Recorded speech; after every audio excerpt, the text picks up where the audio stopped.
राम हरे रामा राम राम हरे हरे हरे कृष्णा कृष्णा कृष्णा हरे हरे चौदलिंगे खबरिया रे राम जी के चरणन में मन हो जा दीवाना रे राम जी के चरणन में।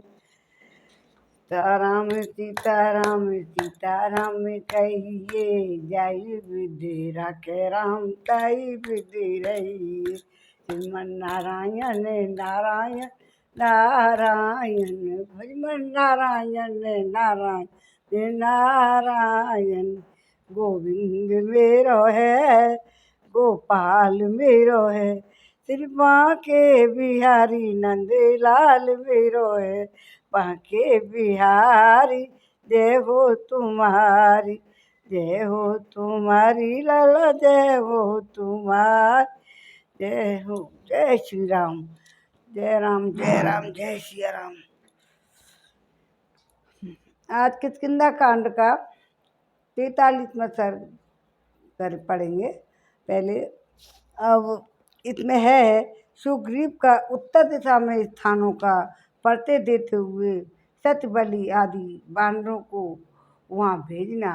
सुग्रीव ने दक्षिण पश्चिम सभी जगह बानर भेज चुके हैं, अब उत्तर दिशा की तरफ की ओर बता रहे हैं। सुनो। इस प्रकार अपने ससुर को पश्चिम दिशा की ओर जाने का आदि संदेश दे सर्वज्ञ सर्ववानर शिरोमणि बानरेश्वर राजा सुग्रीव अपने हितैषी सतबली नामक वीर बानर से श्री रामचंद्र जी के हित की बात बोले। व्रत सत्सहस्रेण तरीधनाम वनघोषाम वैवस्वति तते सार्धम प्रविष्टे सर्वमंत्रिभिः दिशम हृदयची विक्रांता शैलवंती सिकाम सर्वतः परमार्गधम राम पत्नी यशस्वी। हे पराक्रमी वीर, तुम अपने ही समान 1,00,000 वनवासी बानरों को जो यमराज के बेटे हैं साथ लेकर अपने समस्त मंत्रियों सहित उस उत्तर दिशा में प्रवेश करो जो हिमालय रूपी आभूषणों से विभूषित हैं और सब और यशस्विनी राम पत्नी सीता का अन्वेषण करो। आजकल ऑपरेशन कहते हैं ना, रिसर्च करते हैं जब आतंकवादी के लिए ऑपरेशन कहते हैं, जब उसको अन्वेषण कहते हैं। राम पत्नी सीता का अन्वेषण करो। अपने मुख्य प्रयोजनों को समझने वाले वीरों में श्रेष्ठ बानरों, यदि हम लोगों के द्वारा दशरथ नंदन भगवान श्री राम यह प्रिय कार्य संपन्न हो जाए तो हम उनके उपकार के ऋण से मुक्त और कृतार्थ हो जाएंगे। महात्मा रघुनाथ जी ने हम लोगों के प्रिय कार्य किया है, यदि उसका यदि कुछ बदला दिया जा सके तो हमारा जीवन सफल हो जाए। जिसने कोई उपकार ना किया हो वह भी यदि किसी कार्य के लिए प्रार्थी होकर आया हो तो जो पुरुष उसके कार्य को सिद्ध कर देता है उसका जन्म भी सफल हो जाता है। फिर उसने पहले की उपकारी के कार्य सिद्ध को किया है, उसके जीवन की सफलता के विषय में तो कहना ही क्या है। इसी विचार का आश्रय लेकर मेरा प्रिय और हित चाहने वाले तुम सब बानरों को ऐसा प्रयत्न करना चाहिए जिससे जनक नंदिनी सीता का पता लग जाए। शत्रुओं की नगरी पर विजय पाने वाले ये नरश्रेष्ठ श्री राम समस्त प्राणियों के लिए माननीय हैं। हम लोगों पर इनका बहुत प्रेम है।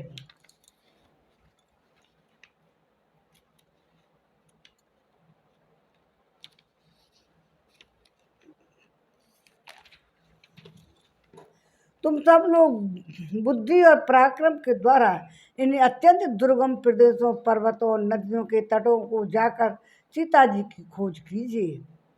उत्तर में मलेच्छ, पुलिंद, सुसेन, प्रस्थल, भरत, इंद्रप्रस्थ और हस्तिनापुर के आसपास के प्रांत, कुरु, दक्षिण कुरुक्षेत्र के आसपास अयोध्या तक है भरत का राज्य, आसपास की भूमि मद्र कम्बोज यवन शकों के देशों एवं नगरों में भली भांति अनुसंधान करके दरत देश में और हिमालय पर्वत ढूंढो।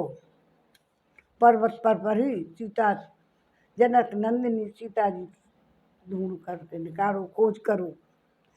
वहाँ लोद्र और पदक की झाड़ियों में तथा देवदारू के जंगलों में वैदेही सहित रावण की खोज करनी चाहिए। फिर देवताओं और गंधर्वों से सेवित सोमाश्रम में होते हुए ऊंचे शिखर वाले काल नामक पर्वत पर जाओ। उस पर्वत की शाखा भूत अन्य छोटे बड़े पर्वतों और उन सब की गुफाओं में सती साध्वी श्री राम पत्नी महाभागा सीता का अन्वेषण करो। जिसके भीतर सुवर्ण की खान है, उस गिरिराज लाहकाल को लांग कर तुम्हें सुदर्शन नामक महान पर्वत पर भी जाना चाहिए। उससे आगे बढ़ने पर देव तक नाम वाला पहाड़ मिलेगा, जो पक्षियों का निवास स्थान है। वह भांति भांति विहंगों से व्याप्त तथा नाना प्रकार के वृक्षों से विभूषित है। उसके वन समूहों, निर्जरों और गुफाओं में तुम्हें विदेह कुमारी सीता सहित रावण की खोज करनी चाहिए। वहाँ से आगे बढ़ने पर एक सुनसान मैदान मिलेगा, जो सब ओर से 100 योजन विस्तृत है। वहाँ नदी, पर्वत, वृक्ष और सब प्रकार के जीव जंतुओं का अभाव है। रोंगटे खड़े कर देने वाले उस दुर्गम प्रांत को शीघ्रतापूर्वक लांग जाने पर तुम्हें श्वेत वर्ण का कैलाश पर्वत मिलेगा। वहाँ पहुँचने पर तुम सब लोग हर्ष से खेल उठोगे। वही विश्वकर्मा का बनाया हुआ कुबेर का रमणीय भवन है, जो श्वेत बादलों के समान प्रतीत होता है। उस भवन को जाम्बू नद नामक सुवर्ण से विभूषित किया गया है। उसके पास ही एक बहुत बड़ा सरोवर है, जिसमें कमल और उत्पल प्रचुर मात्रा में पाए जाते हैं। उसमें हंस और कारंडव और जल पक्षी भरे रहते हैं तथा अप्सरा उसमें जल क्रीड़ा करती हैं। यह प्रयक्षों के स्वामी विश्व कुमार श्रीमान राजा कुबेर समस्त विश्व के लिए वंदनीय और धन देने वाले गुहियों को एक साथ विहार करते हैं। उनके साथ विहार करते हैं। उस कैलाश की चंद्रमा की भांति उज्जवल शाखा पर्वतों पर उनकी गुफाओं में सब और घूम फिर कर तुम्हें सीता सहित रावण का अनुसंधान करना चाहिए। इसके बाद कौंचिक गिरी पर जाकर वहाँ की अत्यंत ही दुर्गम विवर रूप गुफाओं में, जो इस गंध की शक्ति से पर्वत के विदीर्ण होने के कारण बन गई है, तुम्हें सावधानी के साथ प्रवेश करना चाहिए, क्योंकि उसके भीतर प्रवेश करना अत्यंत ही कठिन माना गया है। उस गुफा में सूर्य के समान तेजस्वी महात्मा निवास करते हैं। उन देवता स्वरूप महर्षियों की देवता लोग भी अभ्यर्थना करते हैं। क्रोध पर्वत की ओर भी बहुत सी गुफाएं, अनेक चोटियाँ, शिखर, कंदराएं तथा नितंब ढालू प्रदेश, उन सब में सब और घूम फिर कर तुम्हें सीता रावण का पता लगाना चाहिए। वहाँ से आगे वृक्षों से रहित मानस नामक शिखर है, जहाँ शून्य होने के कारण कभी पक्षी तक नहीं जाते। कामदेव की तपस्या का स्थान होने के कारण वह कौन शिखर कामशैल के नाम से विख्यात है। वहाँ भूतों और देवताओं तथा राक्षसों का भी जाना नहीं होता है। शिखरों और घाटियों, शाखा पर्वतों सहित समूचे कौच पर्वत की तुम लोग छानबीन करना। कौच गिरी की लांग कर आगे बढ़ने पर मैनाक पर्वत मिलेगा। वहाँ सदैव में दानव का घर है, जिसे उसने स्वयं ही अपने लिए बनाया है। तुम लोगों को शिखरों और चौरस मैदानों और कंदराओं सहित मैनाक पर्वत पर भली भांति सीता जी की खोज करनी चाहिए। वहाँ यत्र तत्र घोड़े के से मुँह वाली किन्नरियों के निवास स्थान है। उस प्रदेश को लांग जाने पर सिद्ध सेवित आश्रम मिलेगा। उसमें सिद्ध बैखानक तथा बालखिल्य नामक तपस्वी निवास करते हैं। तपस्या से उनके पाप धुल गए हैं। उन सिद्धों को तुम लोग प्रणाम करना और विनीत भाव से सीता का समाचार पूछना। उस आश्रम के पास बैखानस शर के नाम से प्रसिद्ध एक सरोवर है, जिसका जल सुवर्ण में कमलों से आच्छादित रहता है। उसमें प्रातःकालिक सूर्य के समान सुनहरे और अरुण वर्ण वाले सुंदर हंस विचरते रहते हैं। कुबेर की सवारी में काम आने वाला सार्वभौम नामक गजराज अपनी हथनियों के साथ उस देश में सदा घूमता रहता है। उस सरोवर को लांघकर आगे जाने पर सूना आकाश दिखाई देगा। उसमें सूर्य चंद्रमा तारों के दर्शन नहीं होंगे। वहाँ ना तो मेघों की घटा दिखाई देगी, ना उनकी गर्जना ही सुनाई देगी।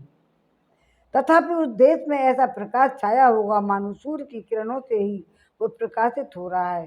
वहाँ अपनी ही प्रभा से प्रकाशित तपस्सिद्ध देवोपम महर्षि विश्राम करते हैं। उन्हीं के अंग प्रभा से उस देश में उजाला छाया रहता है। वहाँ सूर्य का प्रकाश नहीं जाता है, लेकिन तपस्वी में इतना बल और इतनी तेज है कि उसके ही तेज से वो प्रकाशित होता रहता है। उस प्रदेश को लांघकर आगे बढ़ने पर सैलोदा नाम वाली नदी का दर्शन होगा। उसके दोनों तटों पर कीचक वंशी की सी ध्वनि करने वाले वहाँ बाँस हैं। यह बात प्रसिद्ध है कि वे बाँस 5 ही साधन बनकर सिद्ध पुरुषों की सैलोदा के उस पार ले जाते हैं, वहाँ से इस पार ले आते हैं जहाँ केवल पुण्यात्मा पुरुषों का वास है। वह उत्तर प्रदेश सैलोदा के तट पर ही है। उत्तर कुरुक्षेत्र में नील वैदुरमणि के समान हरे हरे कमलों के पत्तों से सुशोभित सहस्त्रों नदियाँ बहती हैं, जिनके जल स्वर्ण में पद्मों से अलंकृत अनेकानेक पुष्करणियों से मिले हुए हैं। वहाँ के जलाशय लाल और सुनहरे और कमल फलों से मंडित होकर प्रातः काल उदित हुए सूर्य के समान शोभा पाते हैं। बहुमूल्य मणियों के समान पत्तों और सुवर्ण के समान कांतिमान केसरों वाले विचित्र विचित्र नील कमलों के द्वारा वहाँ का प्रदेश सब ओर से सुशोभित होता है, सुशोभित होता है और वहाँ का प्रदेश सब ओर से चारों तरफ से सुशोभित होता है। वहाँ की नदियों के तट गोल गोल मोतियों और बहुमूल्य मणियों सुवर्णों से संपन्न हैं। इतना ही नहीं, उन नदियों के किनारे संपूर्ण रत्नों से युक्त विचित्र विचित्र पर्वत भी वहाँ विद्यमान हैं, जो उनके जल के भीतर तक घुसे हुए हैं। उन पर्वतों में से कितनी ही सुवर्णमय हैं, जिनमें अग्नि के समान प्रकाश फैलता रहता है। वहाँ के वृक्षों में सदा ही फल फूल लगे रहते हैं। उन पर पक्षी चहकते रहते हैं और वृक्ष दिव्य गंध दिव्य रस और दिव्य स्पर्श प्रदान करते हैं। वहाँ के प्राणियों की मनचाही वस्तुओं की वो वर्षा करते रहते हैं। इनके सिवा दूसरे श्रेष्ठ वृक्ष फलों के रूप में नाना प्रकार के वस्त्र मोती और वैदुर्यमणि से जटित आभूषण देते हैं, जो स्त्रियों और पुरुषों के भी उपयोग में आने वाले योग्य होते हैं।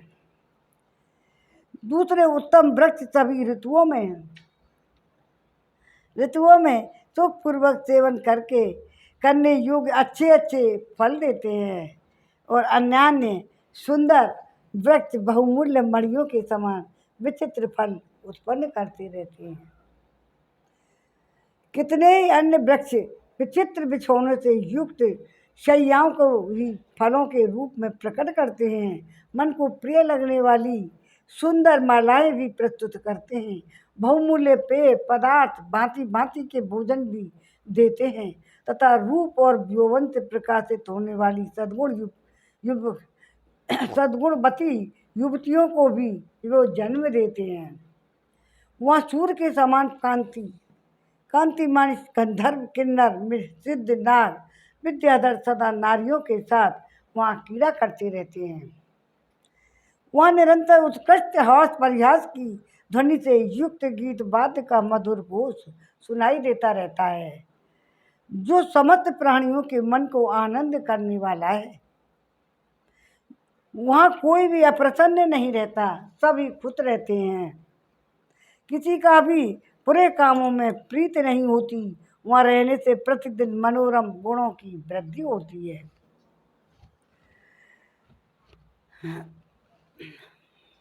उस देश को लांग कर आगे जाने पर उत्तर दिग्वती समुद्र से उपलब्ध होगा। उस समुद्र में मध्य भाग में सोमगिरी नामक एक बहुत ऊंचा सुवर्ण में पर्वत है।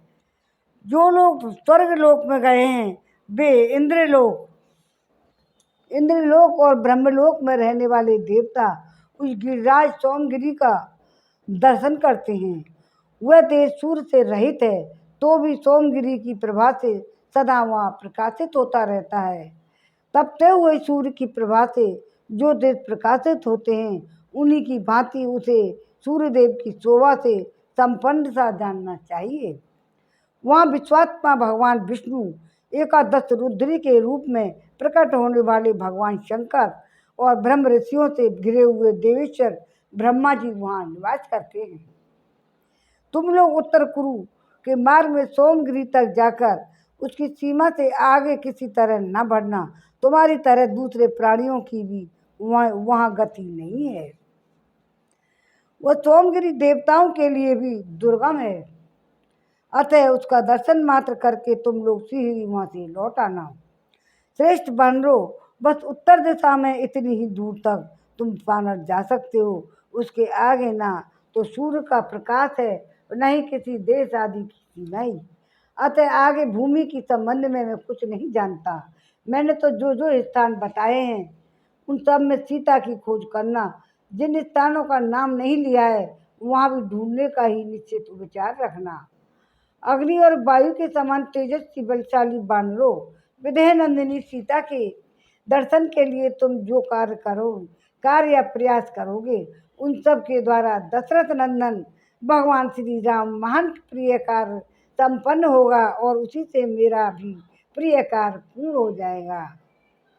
ततः कृतार्था सहिता संबांधवा मर्चिता सर्वगुणोन्मनोरभि चरित्रोथो भी प्रति शांत शत्रव सह प्रिया भूतरा पलंगा।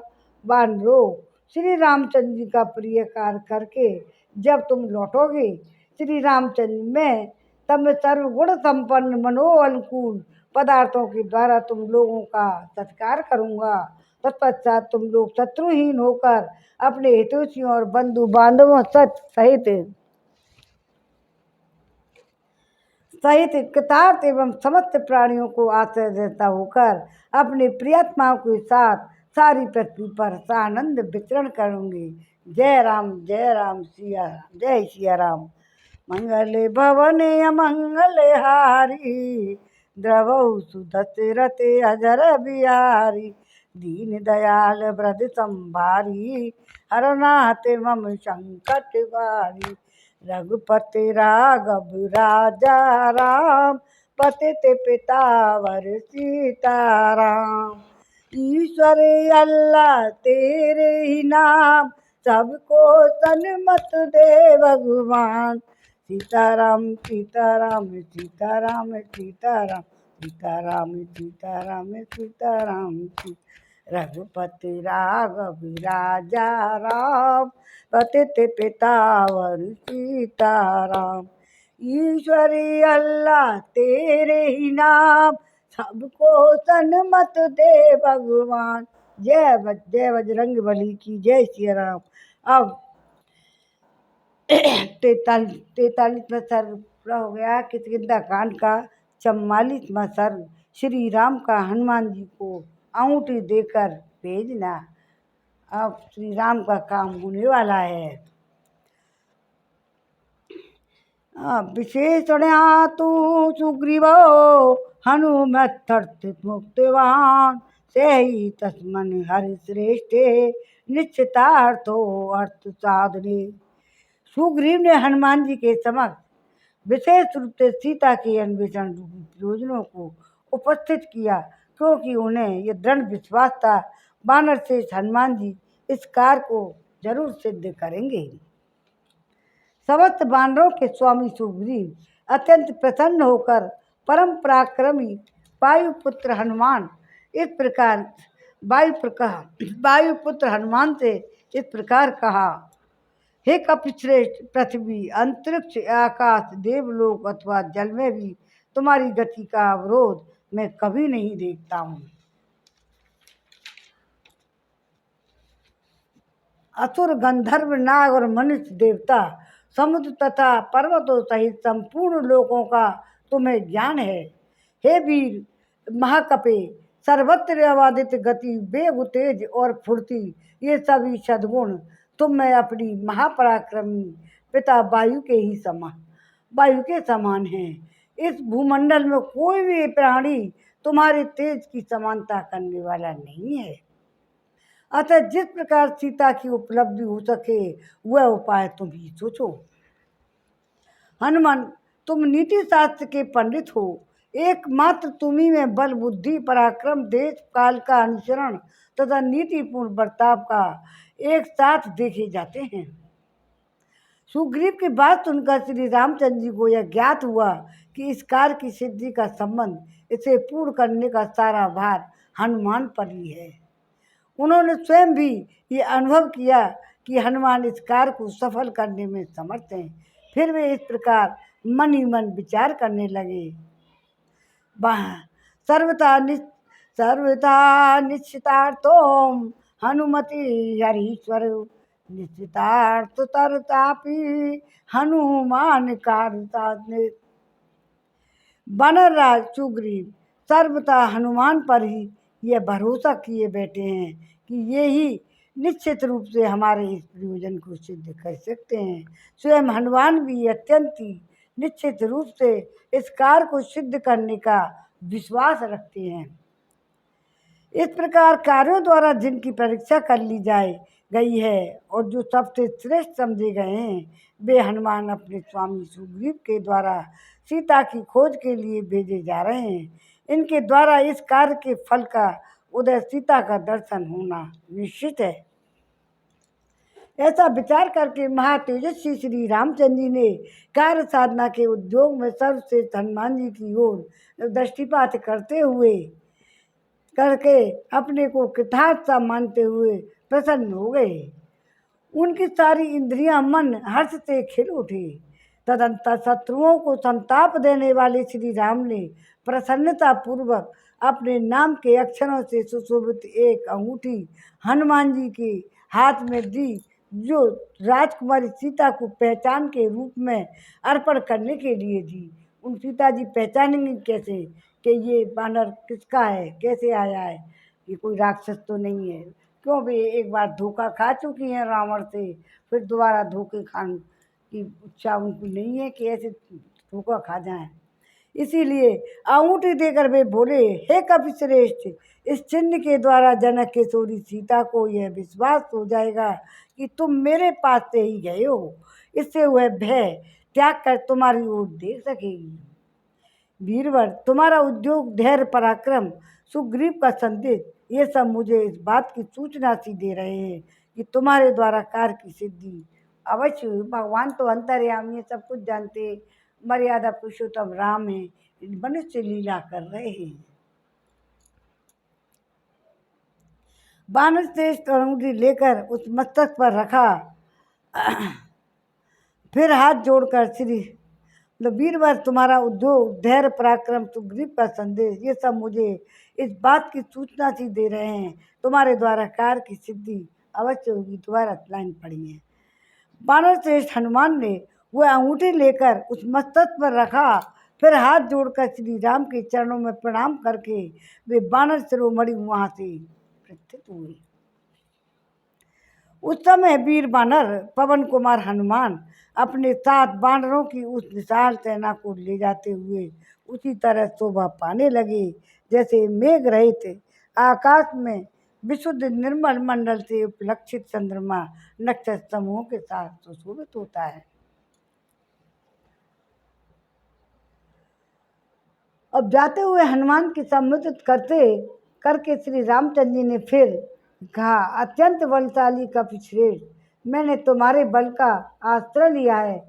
हे पवन कुमार हनुमान, जिस प्रकार जनक नंदी सीता प्राप्त हो सके तुम अपने महान बल पर विक्रम से वैसा ही प्रयत्न करो। अच्छा अब जाओ। जय श्री राम। आप 44 पत्थर पूरा हुआ, 45 पत्थर करेंगे। मंगल भवन अमंगल हारी, उमा सहित जय जपत पुरारी। दीन दयाल ब्रज संबारी, हरो नाथ मम संकट बारी। हनुमान जी का पदार्पण हो रहा है। संकट मोचन, संकट मोचन नाम तिहारो, को कह सके।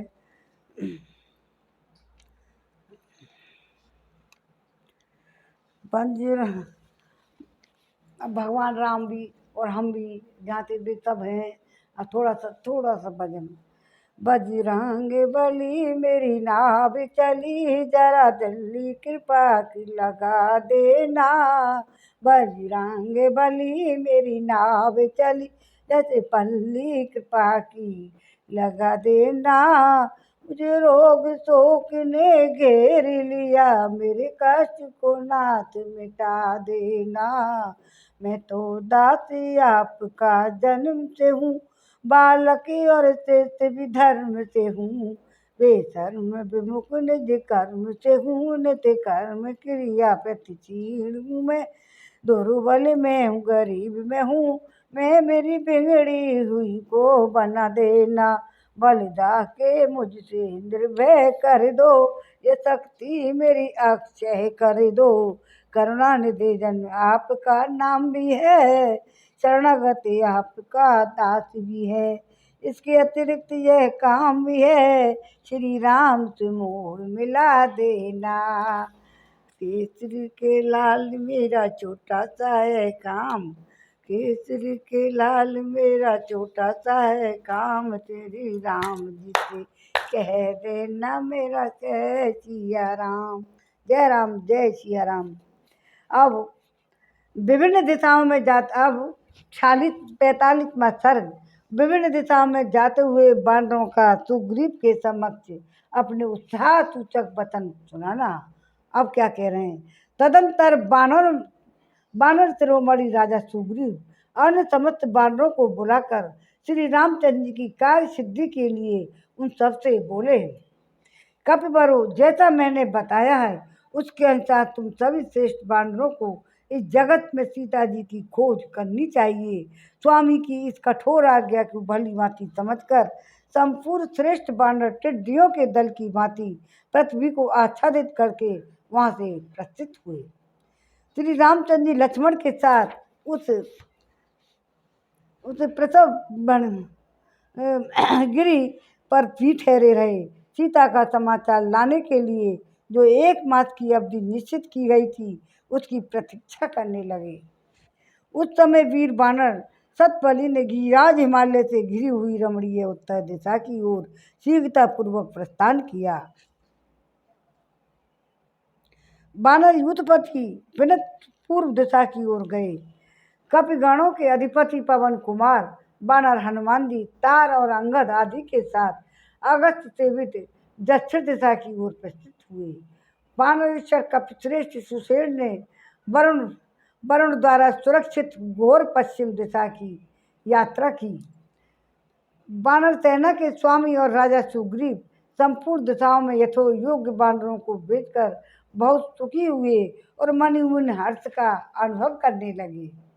इस तरह राजा की आज्ञा पाकर समस्त बानर युद्धपति बड़ी बतावली के साथ अपनी अपनी दिशाओं की ओर प्रस्थान किया।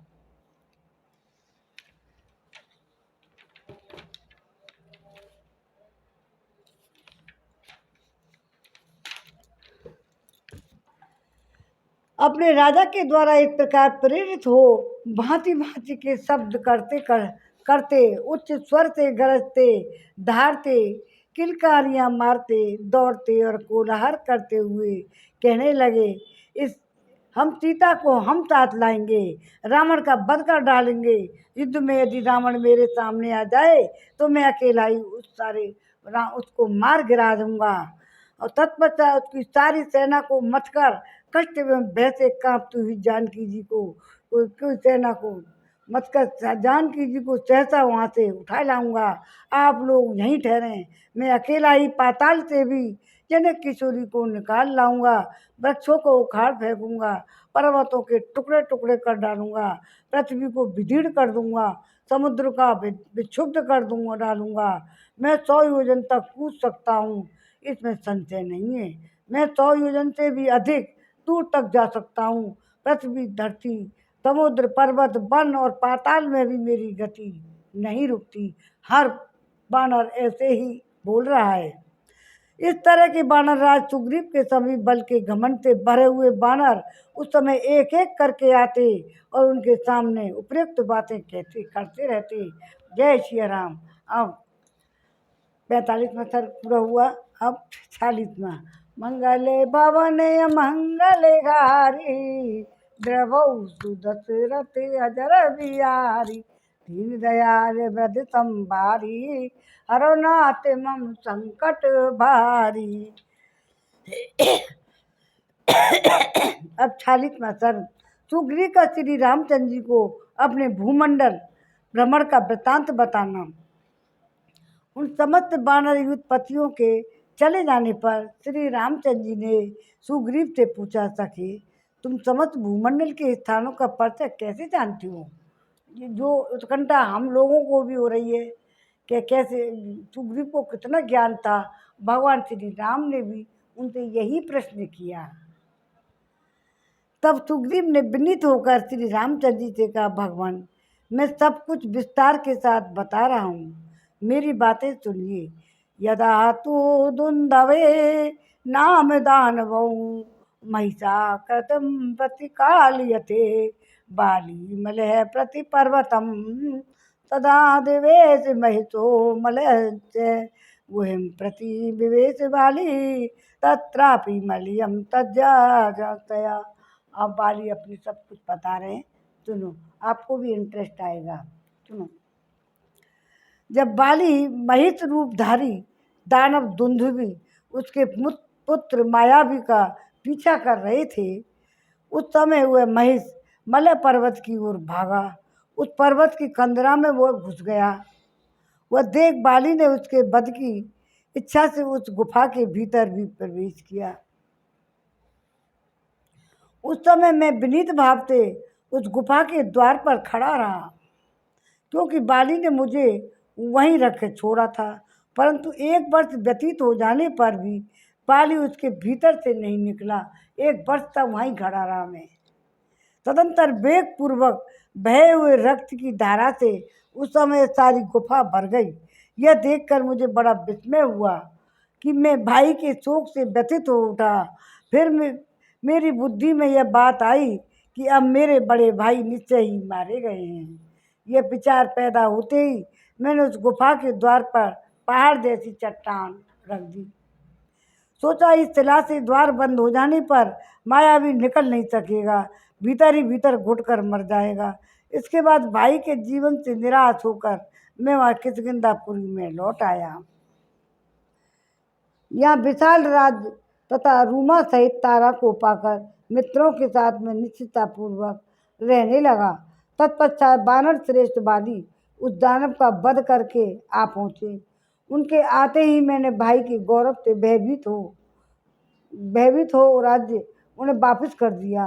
परंतु दुष्टात्मा बाली मुझे मार डालना चाहता था। उसकी ये सारी इंद्रियां यह सोचकर व्यथित हो गईं थी कि वह मुझे मारने के लिए ही गुफा का द्वार बंद करके आ गया है।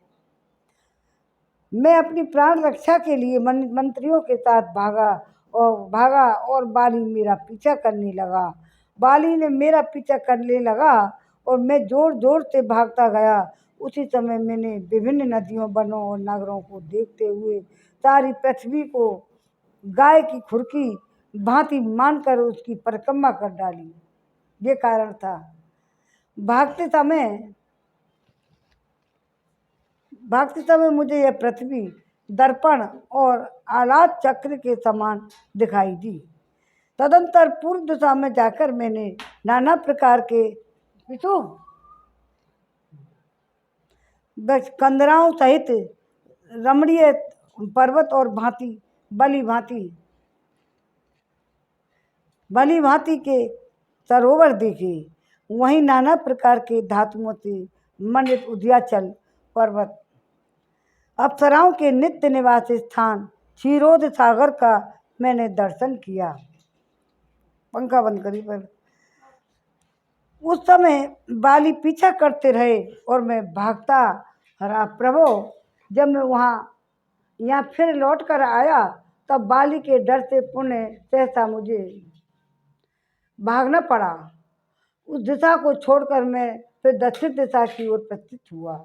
वहाँ विंध्य पर्वत और नाना प्रकार के वृक्ष भरे हुए थे, चंदन के वृक्ष जिसकी शोभा बढ़ाते थे।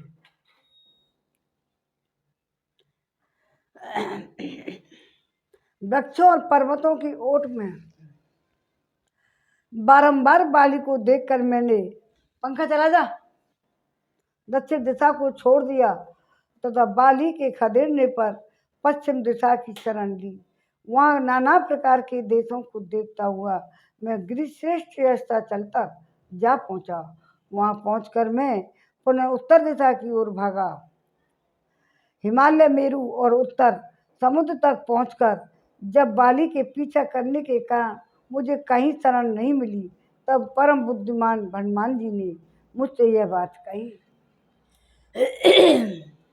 राजन, इस समय मुझे उसका घटना का स्मरण हो आया है, जैसा कि मतंग मुनि ने उन दिनों बानर राज बाली को शाप दिया था। यदि बाली इस आश्रम मंडल में प्रवेश करेगा तो उसके मस्तक के सैकड़ों टुकड़े हो जाएंगे। अतः वहीं निवास करना हम लोगों के लिए सुखद और निर्भय होगा। राजकुमार, इस निश्चय के अनुसार हम लोग ऋष्यमुख पर्वत पर आकर रहने लगे और उस समय मतंग ऋषि के भय से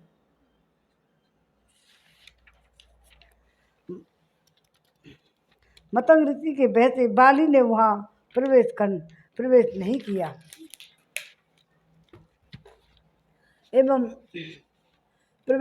राजन, इस प्रकार मैंने उन दिनों समस्त भूमंडल की प्रत्यक्ष देखा था। इसके बाद ऋषिमुख की गुफा में आया था। जय राम, जय सिया राम, जय जय हनुमान। हनुमान जी को भी पूरा ज्ञान है। और 46वां सर्ग पूरा हुआ। मंगल पवन मंगलहारी द्रवहु सुदशरथ अजर बिहारी दीन दयाल ब्रज संभारी अरुणात मम संकट भारी। अब 43वां सर्ग। पूर्व आदि 3 दिशाओं में गए हुए बानरों का निराश होकर लौट आना। पूर्व वाले आगे लौट गए। बानर राज के द्वारा समस्त दिशाओं की ओर जाने की आज्ञा पाकर सभी श्रेष्ठ बानर, जिनके लिए जिस ओर जाने का आदेश मिलता उसी ओर विदेह कुमारी सीता का पता लगाने की उत्साहपूर्वक चल दिए।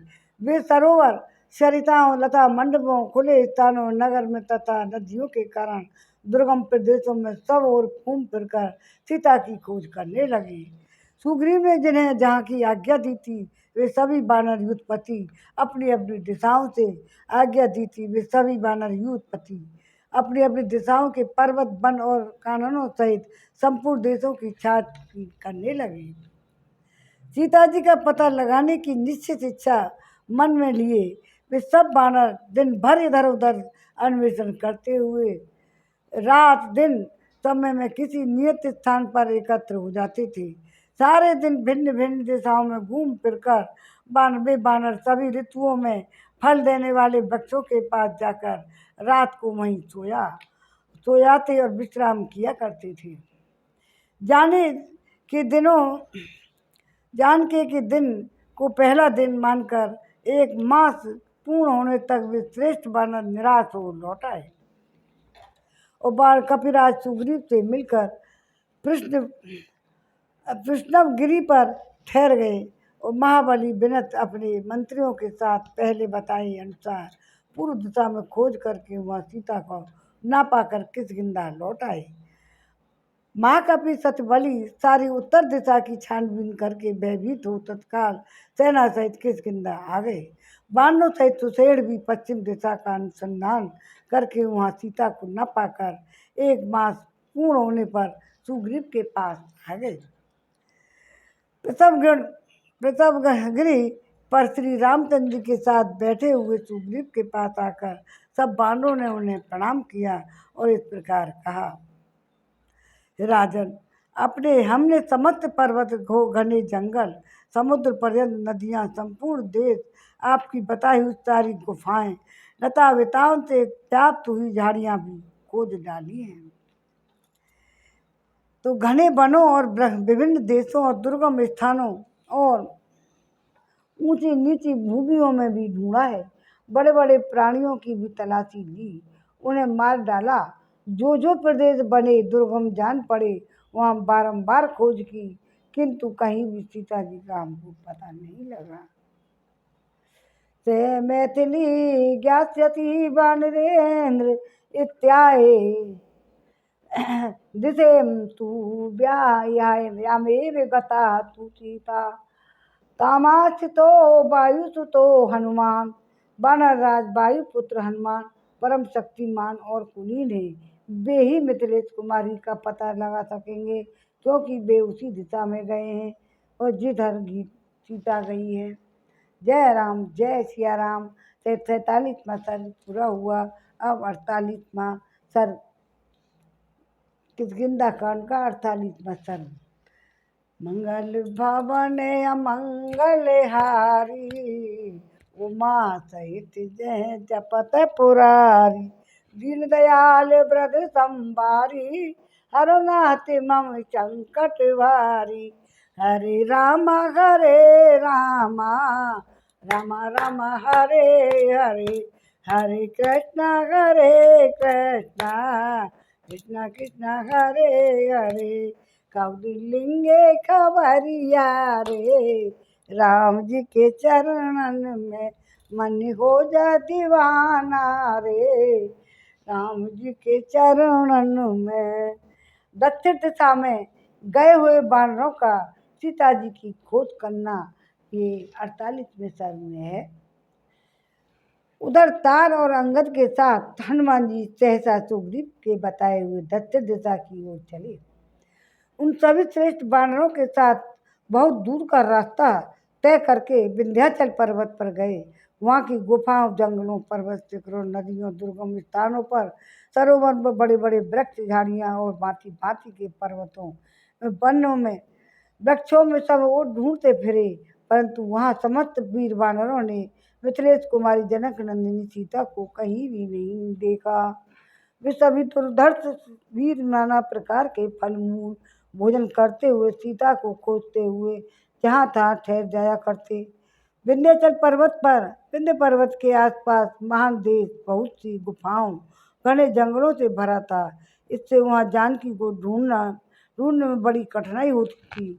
भयंकर दिखाई देने वाले वहाँ के सुनसान जंगल, न तो पानी था और न मिलता था और न कोई मनुष्य दिखाई देता था। वैसे जंगल में खोज करते समय उन बानरों को अत्यंत कष्ट सहन करना पड़ा। वह विशाल प्रदेश अनेक गुफाओं और सघन वनों से व्याप्त था, अतः वहाँ अन्वेषण का कार्य बहुत कठिन प्रतीत होता था। तदंतर वे समस्त बानर युद्धपति उस देश को छोड़कर दूसरे प्रदेश में घुसे, जहाँ जाना और भी कठिन होता था, तो भी वहीं किसी भी समय नहीं होता था। वृक्ष के वृक्ष पर कभी फल नहीं देते थे, उनमें फूल भी नहीं लगते थे, उनकी डालियों पर पत्ते भी नहीं थे। वहाँ की नदियों में पानी का नाम निशान नहीं था। कंदमूल फल आदि तो वहाँ सर्वथा बहुत ही दुर्लभ थे। उस प्रदेश में न भैंसें थी, न हिरण, न हाथी, न बाघ थे, न पक्षी। वन में विचरने वाले अन्य प्राणियों का भी वहाँ अभाव था। वहाँ न पेड़ थे, न पौधे, औषधियाँ थी, न लता बेलें। उस देश की पोखरियों में चिकने पत्तों और खिले हुए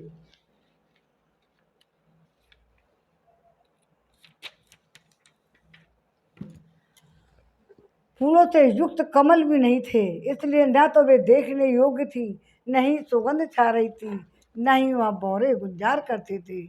पहले वहाँ कंडू नाम से प्रसिद्ध एक महाभाग सत्यवादी तपस्या के धनी महेशी रहते थे, जो बड़े अमर्षशील थे। अपने पति किए हुए अपराध को सहन कर नहीं करते थे।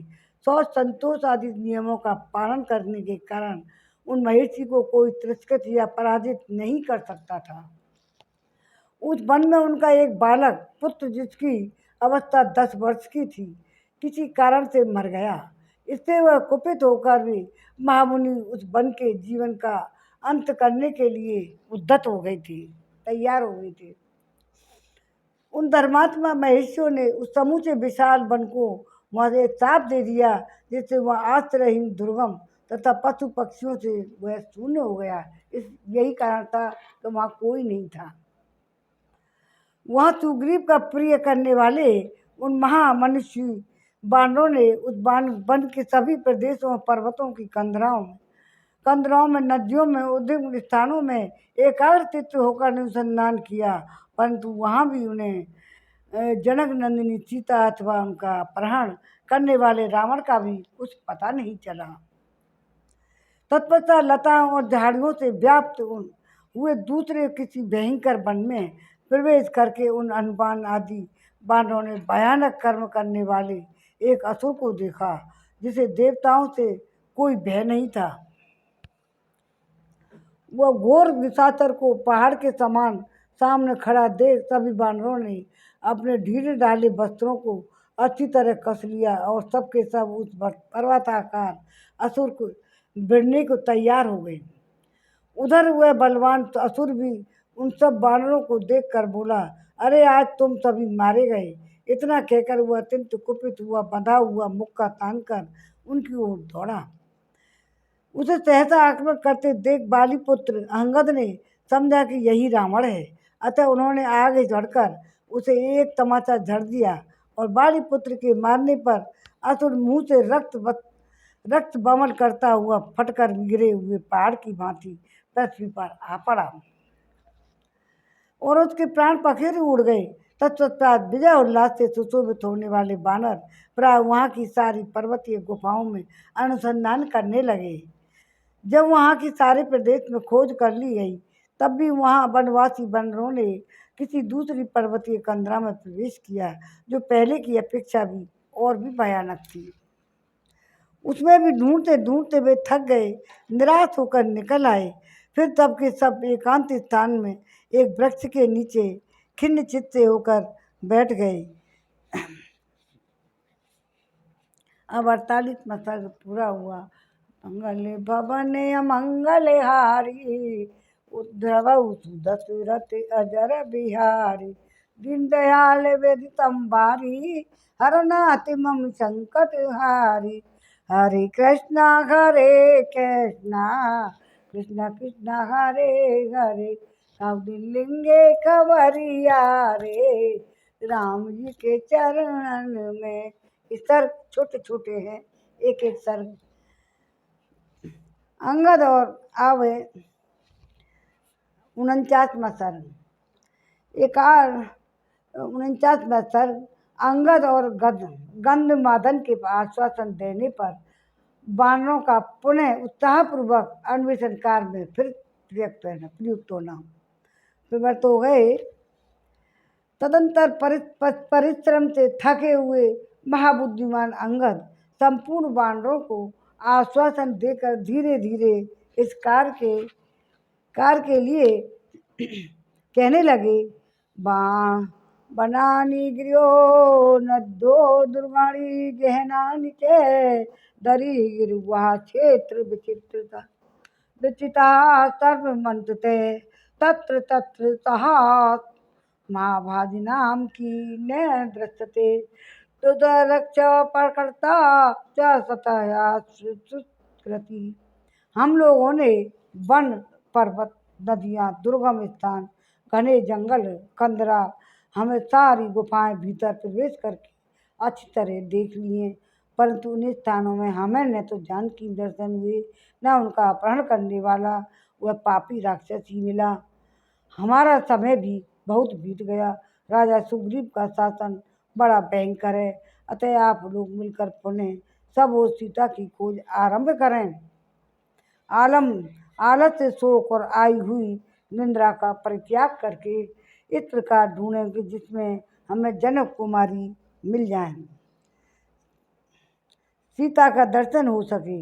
उत्साह, सामर्थ्य और मन से हिम्मत ना हारना, ये कार्य की सिद्धि करने वाले सद्गुण कहे गए हैं। इसलिए मैं आप लोगों से ये बात कह रहा हूँ, आज भी सारे वानर खेत छोड़कर इस दुर्गम वन में खोज करें और सारे वन को ही छान डालें। हम कर्म में लगे हुए रहने वाले लोगों को उस कर्म का फल अवश्य दिखाई देता है।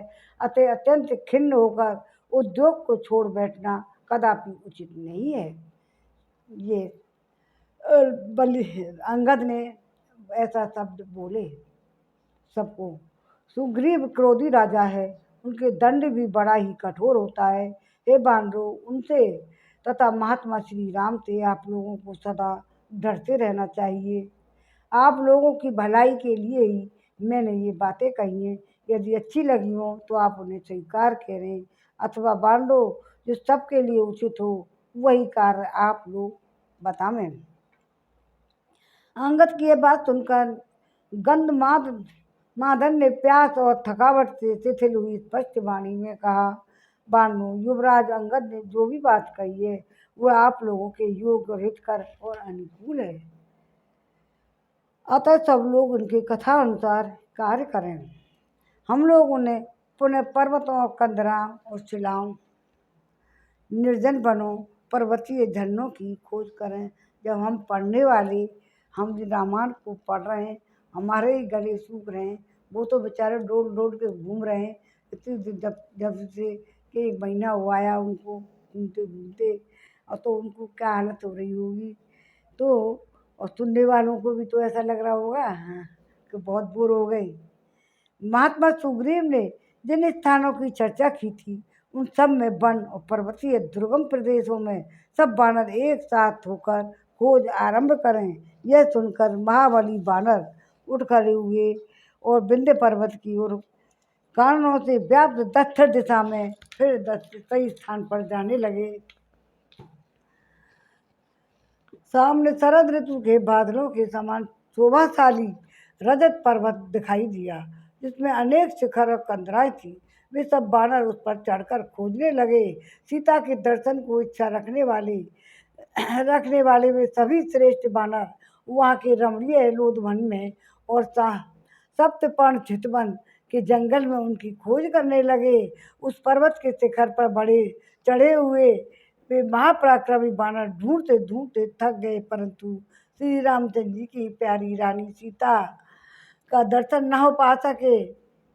अनेक कंदराओं वाले उस पर्वत का अच्छी तरह निरीक्षण करके सब वो दृष्टिपात करने वाले वे बानर उससे नीचे उतर आए। पृथ्वी पर उतर कर अधिक थक जाने के कारण अचेत हुए से वे सभी बानर वहाँ एक वृक्ष के नीचे गए और 2 घड़ी तक वहाँ बैठे रहे। एक मुहूर्त तक सुस्ता लेने पर जब उनकी थकावट कुछ कम हो गई तो पुनः संपूर्ण दक्षिण दिशा में खोज के लिए फिर तैयार हो गए।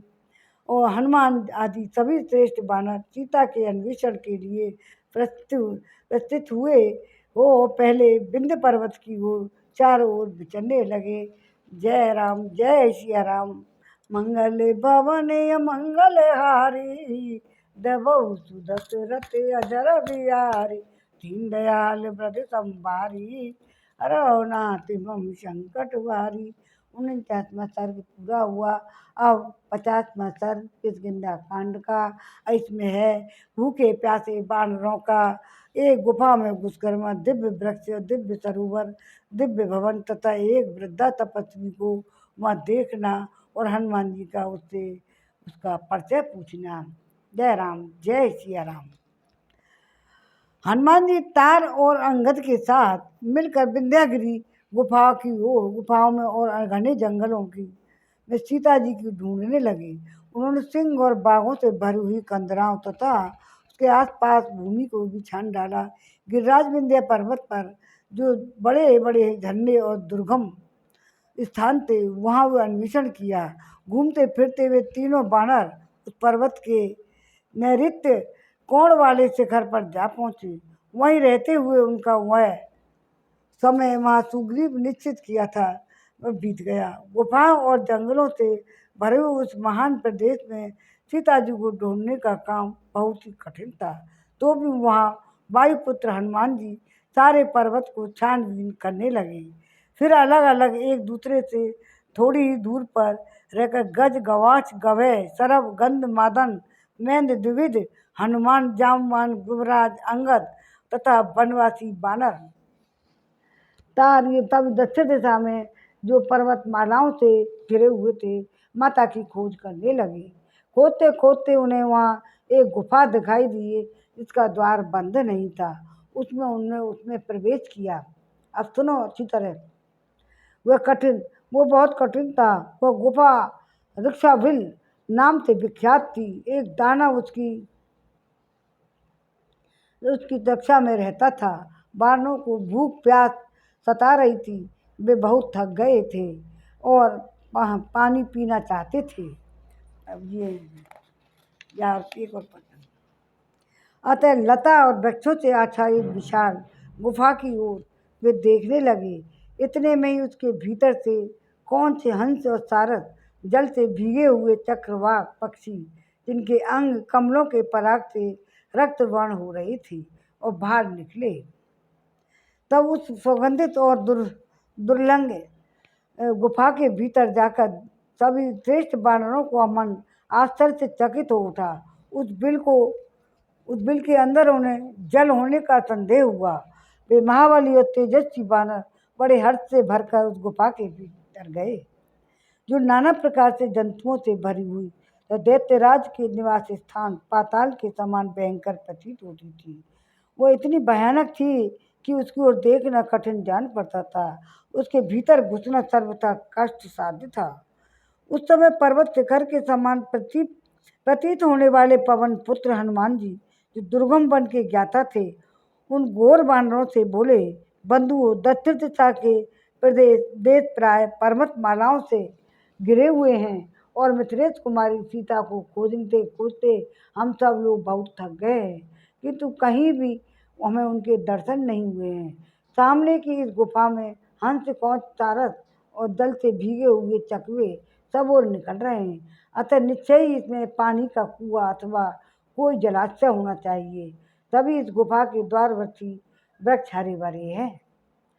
हनुमान जी के ऐसा कहने पर सभी बानर अंधकार से भरी हुई गुफा में वहाँ चंद्रमा और सूर्य की किरणें भी नहीं पहुँच पाती थी उसमें घुस गए। भीतर जाकर उन्होंने देखा वह गुफा रोंगटे खड़े करने वाली थी।